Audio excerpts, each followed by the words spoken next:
New criticism that the FBI is playing into al-Qaeda's hands. At issue, training materials for counterterrorism agents that portray mainstream Muslims as anything but mainstream. Brian Todd is investigating the story for us. What are you finding out, Brian? Wolf, some serious brushback from the American Muslim community to this. The FBI says this was a one-time training session conducted several months ago, that it doesn't reflect the views of the Bureau. But this presentation depicting mainstream Muslims as prone to violence was written by an FBI analyst, and the implications are troublesome to Muslim leaders. In the often tense relationship between the Muslim community in the U.S. and law enforcement, another potential problem.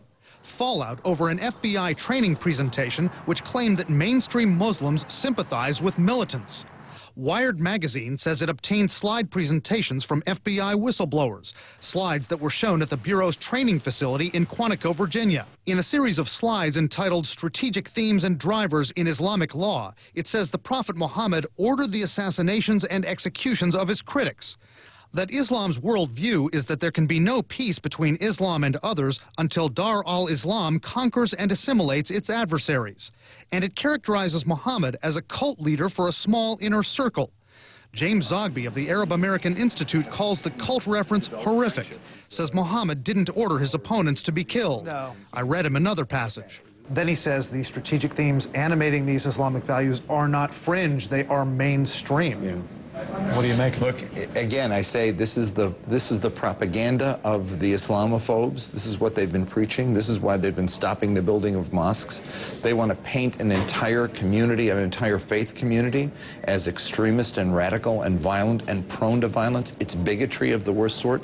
Contacted by CNN, the FBI wouldn't comment on that, would not allow us to speak to the analyst who wrote that presentation. An FBI spokesman acknowledged that that training session took place, but he says that was 6 months ago, one time only, that it was quickly discontinued, that policy changes are underway, and that instructor no longer provides training for the FBI. But the instructor is still an FBI analyst. Since September 11th, the FBI has often invited Muslim leaders to talk with agents. True or false? All Arabs are Muslim and all Muslims are Arab? False.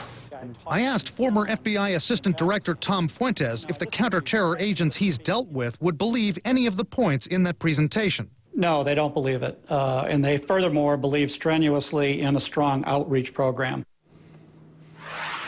Fuentes says the publicizing of this training segment could play into al-Qaeda's hands for propaganda, says it could diminish the FBI's ability to get the American Muslim community to help in investigations, which is very crucial. But he says hopefully the fact that the FBI acted so quickly to terminate that program may give the Bureau some more credibility with Muslim leaders, Wolf. Has that FBI analyst been disciplined at all? What have you learned? We specifically asked the FBI spokesman, has he or will he be disciplined? He says they don't comment on personnel matters. We know that he's still an FBI analyst. He's still working at the Bureau. But that whole program is done with now. They say it was done very quickly, and 6 months ago, one time, and they pulled it. Brian, thanks very much. More potential trouble in the Middle East for President Obama.